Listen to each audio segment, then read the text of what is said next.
robo ya 4 ya mwaka kuanzia Aprili mpaka mwezi Juni mwaka 2020. Na vile tutakuelezeni namna tulivyojipanga kuanzia Julai mpaka Septemba. Tunategemea tufanye nini? Ndugu waandishi wa habari, taarifa hii ni ya miezi mitatu. Katika miezi mitatu hii, ofisi ya TAKUKURU mkoa wa Songwe imeweza au imefanikiwa kuokoa zaidi ya milioni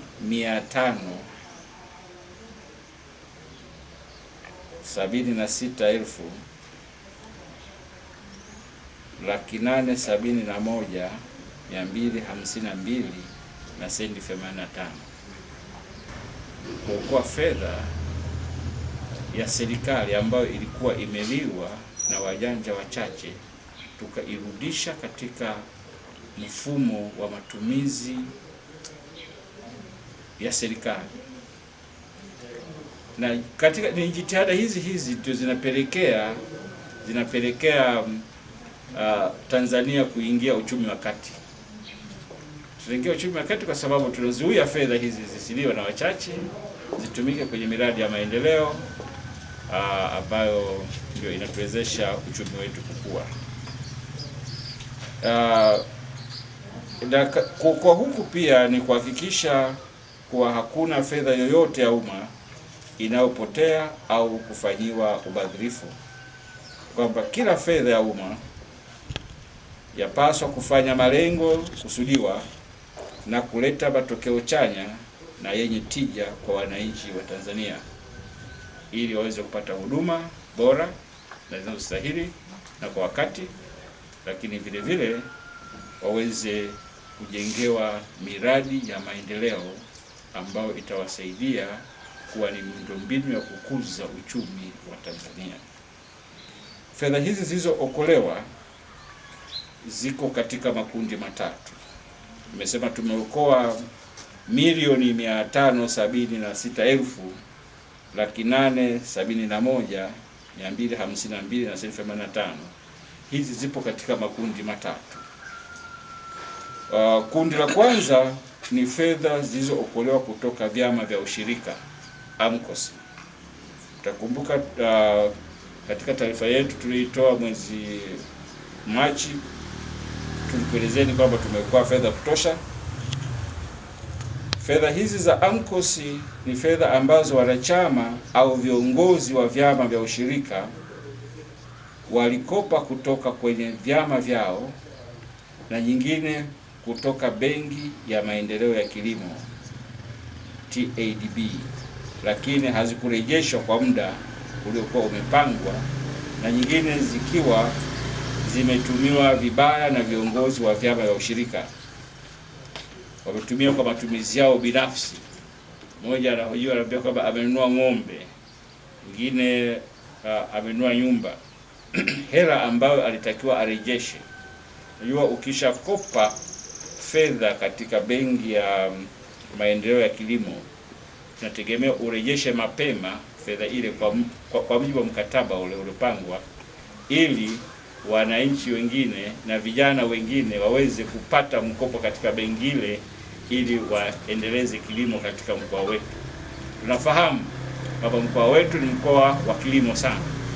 Kwa hiyo ili kuendesha kilimo cha kisasa tunahitaji kupata mikopo katika taasisi za kifedha hizo, lakini wenzetu wajanja waliochukua fedha zile za mikopo mapema walishindwa kurejesha. Okolewa zimetokana na makusanyo ya mapato ya halmashauri za wilaya ya mkoa wa Songwe, yani wilaya ya Momba, wilaya ya Mbozi, wilaya ya Ileje na halmashauri ya mji Tunduma.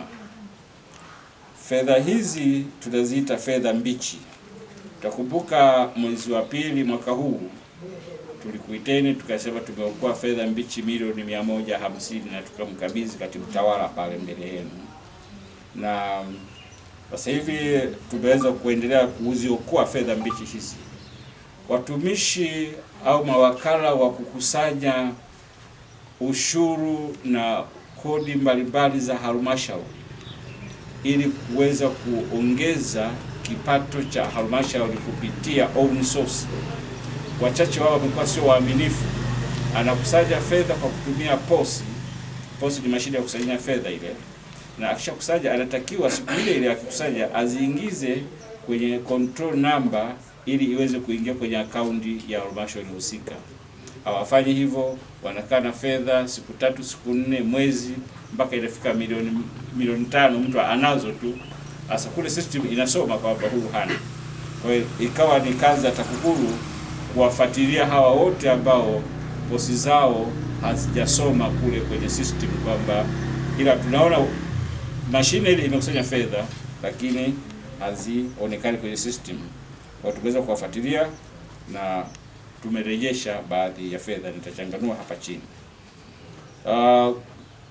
Kundi la tatu la uokoaji fedha ni fedha ambazo ziliokolewa baada ya kuziba mianya ya rushwa, ambazo ilikuwa zifanywe ubadhirifu, lakini baada ya TAKUKURU kuingilia kati kufanya intervention ya kiuchunguzi tukawa tumeokoa fedha ile.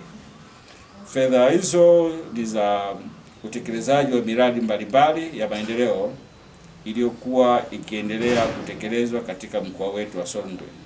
Uokoaji wa fedha hizo ni kama unavyoonekana katika majedwali hapa chini. Jedwali la kwanza ni fedha za vyama vya ushirika. Hapa vyama vya ushirika tumeokoa jumla ya milioni 69. Jedwali la pili ni hela zinazotokana na posi, makusanyo ya ndani. Hapa tumeokoa milioni 14,184,000 na shilingi 97. Jedwali la tatu ni fedha za miradi. Tumeweza kuokoa fedha katika miradi ifuatayo. Mradi wa kwanza ni mradi wa miundombinu ya maji taka. Tumeokoa milioni 297,961 na shilingi 92, ambazo wakandarasi wale wawili walikuwa wameungana kutekeleza ujenzi wa mradi ule, ilikuwa walipwe pasipo kufanya kazi. Kwa baada ya kufanyia uchambuzi wa mradi ule, tunaita project auditing, tukabaini kwamba fedha hizi si halali kulipwa. Kwa tukaishauri mamlaka ya maji RUWASA mkoa wa Songwe wasiwalipe, na kweli hawajawalipa. Hizo tumeziokoa, zimebaki serikalini. Vile vile tumeweza kufuatilia mradi wa ujenzi wa ofisi ya mkuu wa mkoa. Wote mnafahamu tuna jengo kubwa pale Selewa, ofisi ya mkuu wa mkoa. Tulifuatilia tukabaini kwamba kuna fedha kiasi cha shilingi milioni 42,231,421 na 421,929. Fedha hizi mzabuni hakuweza kuleta vifaa. Ya manunuzi ya ujenzi wa ofisi ya mkuu wa mkoa iliagiza vifaa vya shilingi milioni 76 kwa huyu East African Cables awaletee kwa ajili ya kujenga pale. Akaleta vifaa pungufu, vikabakia vifaa vya shilingi milioni 42,231 na 421 na senti 29. Na alivyokuwa anafuatiliwa na kamati ya manunuzi, akawa hataki kuleta vifaa. Ilibidi TAKUKURU mkoa wa Songwe kwa kushirikiana na TAKUKURU Dar es Salaam tumtafute huyo bwana mkurugenzi wa hiyo East African Cables, anaitwa Odhiambo. Tukampata, akaja hapa, tukamweka mahabusu hapo siku 3, tukamwambia hata toka hata kidogo mpaka hela zimepatikana. Walichofanya yeye ni kupiga simu kwa ndugu zake Arusha, huko Nairobi, tukakusanya zote mpaka zikapatikana. Wakatuletea bank pay slip kwamba fedha imeshapatikana. Sasa hapana, bank pay slip pekee yake haitoshelezi, hatukutoi bado. Tunataka ukae humo mpaka tutakavyoona ule muamala umesoma kwenye sub treasurer ya hapa mkoani Songwe. Na kweli hela hili ilivyosoma kwenye sub treasurer hapo mkoani Songwe, kwenye hazina yetu ndogo hapa, ndio tukamwachia kwamba sasa na uende kwa amani. Akaondoka, tukao tumeokoa fedha hiyo. Lakini tumeweza kufuatilia mradi wa ujenzi wa hospitali ya rufaa ya mkoa wa Songwe. wote mnafahamu tuna hospitali ya rufaa ya mkoa wa Songwe. Pale tumeokoa shilingi milioni 9,750,000. Milioni 9 hizi tumeziokoa kutokana na ununuzi wa kokoto. Zilikuwa zimepangwa zinunuliwe kokoto cubic meters 74 kutoka kwa Chimbuya pale, lakini watumishi wasio waadilifu wakapeleka cubic meter chache na zikabakia cubic meters kama 32 hivi zenye thamani ya shilingi milioni 9,750. Baada ya kufanya ukaguzi wetu tulibaini hayo na tukamchukua yule mzabuni supplier wa zile kokoto, yule Chimbuya, tukamweka ndani kwanza hapo kwamba tunataka hizo kokoto zifike, na ndani ya siku 3 kokoto zile zilifika, tukawa tumeokoa fedha hizo. Kwa bila jitihada ya TAKUKURU, maana zile kokoto zisingeweza kufika. Na nisisitize kwamba kokoto zile zilikuwa ni muhimu kwa sababu mkandarasi anayejenga ile hospitali alikuwa amefikia hatua ya kupiga jamvi ghorofa ya kwanza, na katika makadirio yake aliambia kamati ya ujenzi kwamba kokoto zilizopo hazitatosha. Kwa hiyo nikianza kupiga jamvi nitaishia katikati. Sasa ukishaishia katikati, unasema zege halilali. Ukishaanza inabidi umalize lote. Kwa hiyo angeishia katikati, maana ingeleta weakness fulani katika ujenzi ule. Kwa hiyo tulijitahidi kusimamia haraka kote zifike zikatosheleza, na ujenzi unaendelea vizuri kwa sasa. Vile vile tumefuatilia mradi wa miundombinu ya maji Iyula, ambao pia ulikuwa una tatizo la milioni 143,238,939, na hizi pia tukaziokoa, na hivyo jumla ya fedha ambazo tumeziokoa katika miradi mingi ambayo tumefuatilia, lakini hii ndio itaja ndio ilibainika kwamba ina kasoro kubwa, ilikuwa ni milioni 496,181,155 na senti 85. Ndugu wanahabari, dawati la uzuiaji rushwa lilifanikiwa kuokoa fedha husika baada ya kufanya chambuzi za mifumo mbalimbali, ikiwa na lengo la kuzuia mianya ya rushwa katika ujenzi wa miradi hiyo. Jumla ya chambuzi 2 za mfumo ambazo ni chambuzi za mfumo katika kubaini mianya ya rushwa katika maeneo ya huduma za utoaji dawa, vifaa tiba na vitenganishi kwa njia ya mshtiri, pamoja na chambuzi za mfumo katika utoaji wa huduma yenye tija katika hospitali ya Mbozi Mission. Kwa chambuzi 2 hizi tukizitenganisha, utakuta zote zimelenga idara moja, idara ya afya, tukiwa tuna lengo la kuboresha huduma za afya katika mkoa wetu wa Songwe. Kwa uchambuzi wa kwanza ulihusiana na mshtiri. Mshtiri ni mzabuni ambaye alipata zabuni na kuingia mkataba na mkoa wa Songwe. Pale ambapo dawa itakosa MSD, itakosekana MSD, yeye atasupply dawa zile. Lakini tukafuatilia namna anavyosupply dawa zile na kubaini kwamba anakiuka mkataba. Kukiuka mkataba ilikuwa aina 2. Moja, dawa zile alikuwa anauza kwa bei ya juu kuliko ilivyokuwa imeainishwa kwenye mkataba husika. Hilo ni kosa. Na pili, dawa zingine alikuwa anapeleka ni pungufu. Kwa hiyo huo uchambuzi tuliukamilisha, na mwisho wa uchambuzi huu haukuwa wa kushauri. Hatuweza kushauri, ilibidi tufungue jadala la uchunguzi. Jadala la uchunguzi limefunguliwa, tumechunguza, uchunguzi umekamilika, na hapa tunavyoongea jalada liko ofisi ya mashtaka serikali kanda ya Mbeya. Ilibidi tuandikie ripoti ambayo tumeikabidhi ofisi ya mkuu wa wilaya ya Mbozi ili aweze kuifanyia kazi kurekebisha huduma pale. Ndugu waandishi wa habari na wananchi wa Songwe kwa ujumla, mtajua kwamba hospitali ya Mbozi Mission inaendeshwa kwa ubia kati ya kanisa la Moravian Tanzania pamoja na serikali. Kwa serikali inapeleka dawa pale, ina watumishi wa serikali pale, inampa mishahara, lakini imeonekana kwamba uendeshwaji wa hospitali ile sasa umeanza kusuasua. Kwa hiyo katika kusuasua kule, tukaamua twende tukafanya uchambuzi wa mfumo pale ili kubaini tatizo ni nini. Tumebaini yale matatizo kwamba ni usimamizi wa fedha na usimamizi wa dawa na motisha kwa watumishi na uangalizi mbovu kwa watumishi wa hospitali ile. Hayo yote mkuu wa wilaya ambaye ndio mwenye dhamana ya kusimamia maendeleo katika wilaya ya Mbozi ili ayafanyie kazi. Ndugu waandishi wa habari, pia tumeweza kutembelea miradi ya maendeleo inayotekelezwa katika halmashauri zote za mkoa wa Songwe.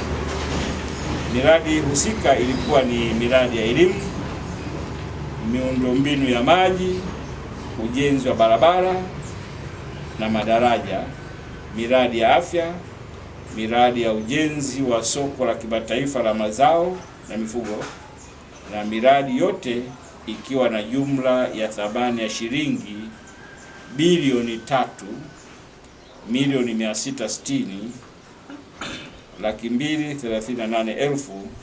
3,260,238,120. Tarudia kwamba katika miezi hii mitatu tumetembelea miradi hiyo katika sekta hizo nilizozitaja kwa wilaya za mkoa mzima wa Songwe, miradi yenye thamani ya bilioni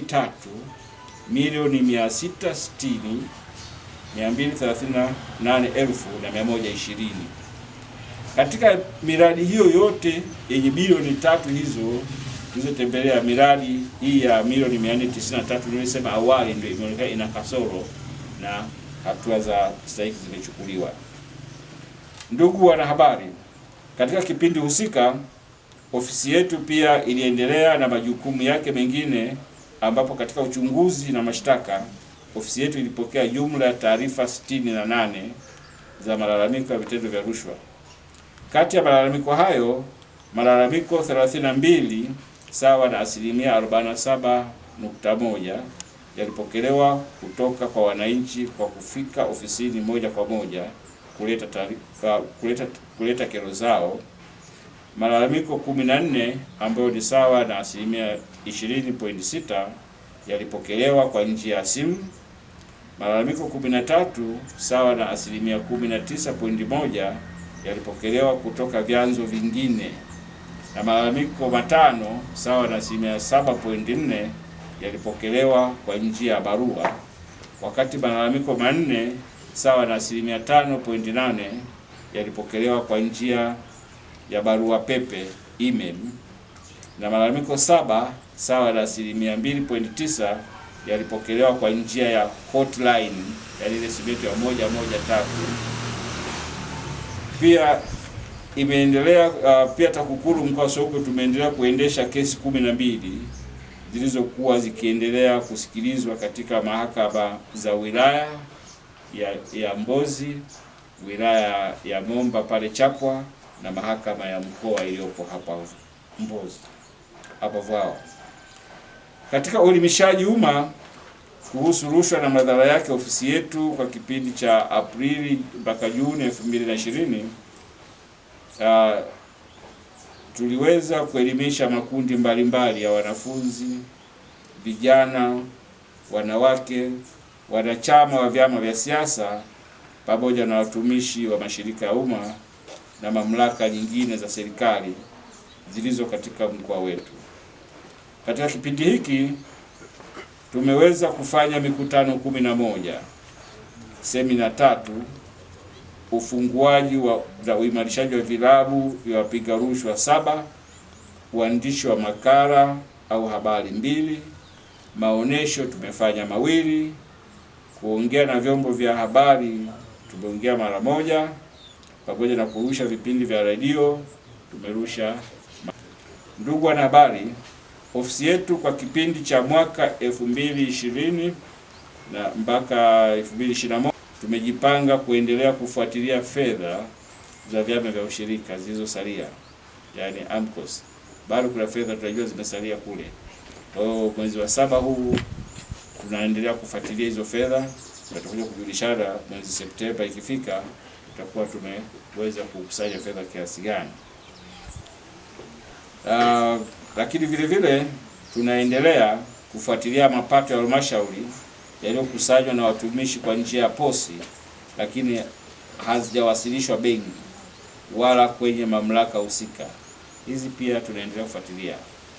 Nitoe wito tu kwa watendaji au wakusanyaji wa haya mapato waone kwamba rushwa ni hatarishi kuliko faida yake, kwa sababu kwa sasa hatua tunayoichukua inakuwa ni kali zaidi. Tulifanya zoezi la kwanza la kukusanya fedha ili zirudi katika mfumo wa serikali, mfumo rasmi wa serikali. Awamu hii sasa tunaongeza na kazi nyingine. Mtumishi ambaye atakusanya fedha kwa njia ya posi na akakaa nazo akazitumia kwa matumizi yake binafsi, tutakusanya fedha zile ili tuweze kurecover fedha zile, lakini vile vile tutamfikisha mahakamani kwa kosa la kutumia vibaya madaraka yake, ili iwe fundisho kwa wengine pia kwamba kumbe kuna kufikishana mahakamani. Maana tunafika wakati tunataniana hivi kwamba TAKUKURU akija wakifuata zile fedha nitalipa. Umekusanya fedha milioni 5 umezitumia, halafu tunakufuatilia unalipa, yameisha. Sasa ifike wakati kwamba utafuatiliwa fedha, utalipa fedha, alafu tutakupeleka mahakamani pia, ili tuweze kuweka discipline katika matumizi ya fedha za serikali. Kwa kipindi Julai Septemba 2020 tumejipanga kuelimisha wananchi kuhusu madhara ya rushwa katika uchaguzi, kwa kuzingatia kuwa mwishoni mwa mwezi Oktoba kutakuwa na uchaguzi mkuu wa kuchagua madiwani, wabunge pamoja na rais wa Jamhuri ya Muungano wa Tanzania. Nitoe rai kwa wote wanaowania nafasi mbalimbali za uongozi kutojihusisha na vitendo vya rushwa. Hatutamuonea mtu, lakini kwa yeyote atakayejihusisha na vitendo vya rushwa kwa namna yoyote ile, tutahakikisha sheria inachukua mkondo wake. Nilishasema toka awali kwamba uchaguzi ni mfumo, is a system. Ni mfumo ambao una vituo kama 8. Kituo cha kwanza ni kutia nia kugombea, pale kuna rushwa zake zinafanyika pale. Kituo cha pili kuna kuchukua fomu, kuna rushwa zinafanyika pale. Unaweza kaenda kuchukua fomu pale bana, toa hela kidogo tukupe fomu. Hayo pia tutafuatilia, na nafikiri wiki ijayo tu wanaweza kuchukua fomu. Kituo cha tatu ni urejeshaji fomu. Kuna mizengwe pale inafanyika pia katika kurejesha fomu. Kituo cha 4 ni kampeni. Wakati wa kampeni sasa, pale kuna rushwa zinaendelea zinafanyika pale kwenye kampeni. Tutaendelea kufuatilia kampeni zote kwa ukaribu zaidi, ili tuweze kubaini watu ambao wanapiga kampeni ambazo si sahihi waweze kuchukuliwa hatua kwa mujibu wa sheria. Lakini kituo cha 5 ni kuhesabu kura. Kuna mazingira ya rushwa huwa yanafanyika katika kuhesabu kura tu pale. Na kituo cha mwisho huwa inakuwa ni kutangaza matokeo. Pale kuna rushwa pia inafanyika. Kwa hiyo haya yote pia tutayafuatilia kwa ukaribu zaidi, na niwahakikishie wananchi wa mkoa wa Songwe wote wenye nia kugombea uongozi katika mkoa wa Songwe wawe makini, kwa sababu TAKUKURU tumejipanga vya kutosha kuweza kukusanya taarifa zote katika huo mfumo wote nilioueleza, hatua baada ya hatua, na tutachukua hatua kwa mujibu wa sheria ya TAKUKURU, sheria namba 11 ya mwaka 2007, lakini vile vile tutachukulia hatua kwa mujibu wa sheria namba 6 ya mwaka 2010 inayohusiana na gharama za uchaguzi, lakini vile vile tutachukulia hatua kwa mujibu wa kanuni za uchaguzi pamoja na sheria ya uchaguzi. Sheria zote hizi zitahusika katika mapambano, na zitaja sheria hizi ikiwa ni silaha kamili za kupambana na wale wote ambao watajitokeza kuharibu uchaguzi wetu. Kupitia kwenu wanahabari, nitoe wito kwa wote wenye dhamana ya kukusanya mapato ya serikali kuhakikisha kuwa wanafanya kazi hiyo kwa uaminifu wa hali ya juu. Wahakikishe fedha wanazozikusanya zinawekwa mahala sahihi na kwa wakati sahihi ili kutokwamisha shughuli za maendeleo. Aidha, watumishi wa ngazi za juu za halmashauri wenye dhamana ya kusimamia wakusanyaji mapato haya wahakikishe wanawasimamia pasipo woga wala kusuasua, kwa kuwa hayo ni majukumu yao, hivyo wana wajibu wa kuyatekeleza. Nasema haya kwa sababu itafika wakati kazi ya TAKUKURU si kukusanya tu mapato. Hawa waliopewa kazi ya kukusanya mapato wana wasimamizi wao. Kwa wasimamizi hawa wasingojee TAKUKURU tukakusanya mapato kule. Itafika wakati tutakwenda na kifungu namba 31 kutumia vibaya mamlaka, of course ni omission and commission. Sasa huyu anakuwa amefanya omission, hajatekeleza majukumu yake ya kumsimamia huyu mtu wa chini yake. Kwa tunataka sasa na wale wasimamizi nao tuanze zikufuatiliana kwamba wewe katika halmashauri yako mpaka milioni 200 zimekusanywa ziko mitaani, unangojea TAKUKURU tukakusanyie tukuletee kwenye account. Kwani kazi yako ni nini? Kazi ya msimamizi ni kusimamia watu wa chini yake waweze kutekeleza malengo waliokusudia. Kwa hiyo hilo pia naomba wasimamizi wa halmashauri katika ngazi zote wajitathmini kwamba kazi ya kukusanya mapato au resources za halmashauri ni kazi yao wao, sio kazi ya TAKUKURU. Sisi tuingie pale kama fedha imeliwa, imetumika vibaya. Lakini mtu amekusanya amekaa, wewe una control number, unaona kabisa kwenye system huyu hajaita fedha, unasubiri TAKUKURU waje wakusanye fedha. Tutaanza kuulizana sisi wenyewe kwanza kwamba mkurugenzi, afisa mipango, afisa utumishi, huyu mtu mlimfanyaje mlivyoona hajakusanya fedha. Vile vile nitoe wito kwa wagombea wote kupitia kwenu hiyo wanahabari. Natoa wito kwa wagombea wote wa nafasi za uchaguzi katika kipindi hiki kutojihusisha kabisa na vitendo vya rushwa. Najua kuna baadhi wameshaanza kupita na vihela kidogo na kugawa t-shirt, vitenge, shabla, lakini hii ni katika hatua ya kutia nia. Tumefanikiwa kuwanasa wachache, tumekamata vitenge vyao, tumekamata t-shirt zao, tumewahifadhia kwenye ofisi za chama chao kwamba mtazitumia muda ukifika. Lakini kuna watu walikuwa wanauza kwamba sasa hawa kama mmewakamata, kwa nini wasipelekwe mahakamani? Si sahihi. Katika hii hatua ya kwanza ya utiaji nia, mtu akikamatwa anagawa rushwa au vitenge au t-shirt au rushwa aina yote ile, alibadi tu inakidhi vigezo vya kitu rushwa, ukimkamata afu ukampeka mahakamani, kesi itaenda kuisha siku moja tu.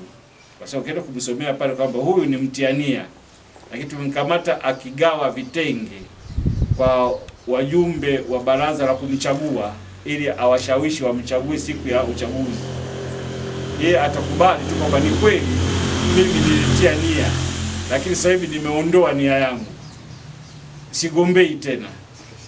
Basi kesi itakuwa imeishia hapo. Lakini kwa sababu wiki ijayo tunaingia kwenye uchukuaji fomu, akishachukua fomu na akajaza fomu ile na akairejesha, hapo sasa ndio panakuwa ameingia kwenye system kamili kwamba hapo tukimbaini lazima tumfikishe mahakamani. Baada ya kusema hayo, niwashukuru nyote kwa kufika na kusikiliza. Ninaamini mtaifikisha taarifa hii kwa wananchi wote wanaohusika ili kila mmoja atambue wajibu wake ili asiwe kikwazo cha kukwamisha maendeleo ya nchi yetu. Mapambano haya ni yetu sote. Asanteni sana kwa kunisikiliza.